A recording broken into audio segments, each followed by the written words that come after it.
আসসালামু আলাইকুম রহমতুল্লাহ। নিউজ পোর্টালের আজকের ভিডিওতে আপনাদের সবাইকে স্বাগতম।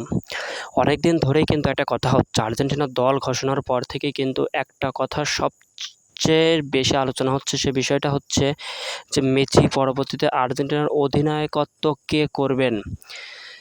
মেসি তো দুটো ম্যাচে খেলতে পারবে না তার ইনজুরির কারণে। সামনে 6 তারিখ এবং 9 তারিখ চিলি এবং কলম্বিয়ার বিপক্ষে যে ম্যাচ, সে দুটো ম্যাচেই কিন্তু মেসি খেলতে পারবে না।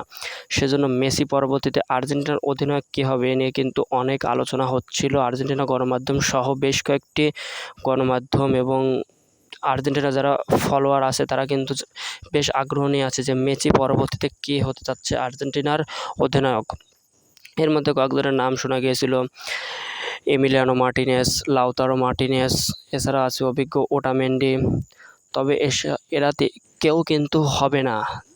যা দাবি আমি যা দেখলাম যে আর্জেন্টিনার গণমাধ্যমে যে খবরটা প্রচার হচ্ছে যে মেসির বডিগার্ড খ্যাত মেসির সফরসঙ্গী রদ্রিগো দি পল, অ্যাথলেটিকো মাদ্রিদের খেলোয়াড়, গতকাল তিনি এবং তার সহকারী সহ তিনি এবং তার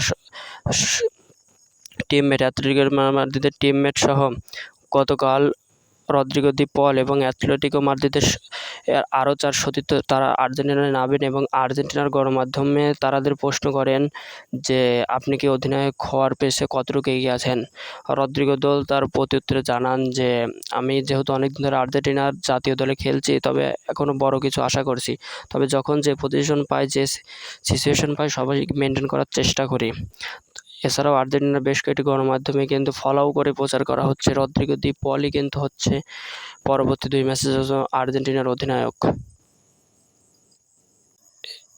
এবছর অ্যাথলেটিকো মাদ্রিদের বেশ কয়েকটি ম্যাচেও কিন্তু রদ্রিগো দি পল ক্যাপ্টেন্সি করবে, কারণ তাকে সেকেন্ড ক্যাপ্টেন হিসাবে দলে অন্তর্ভুক্ত করা আছে এবং তার অভিজ্ঞতা অনেক। এছাড়া তিনি তার সাবেক ক্লাব ইতালি সিরিয়াতে থাকাকালে তিনি সেখানেও ক্যাপ্টেন্সির দায়িত্ব পালন করেছেন এবং তার জন্য অবশ্যই এটা নতুন একটা অভিজ্ঞতা হবে রদ্রিগো দি পলের জন্য। দেখা যাক সে কতটুকু সে দায়িত্ব পালন করতে পারে।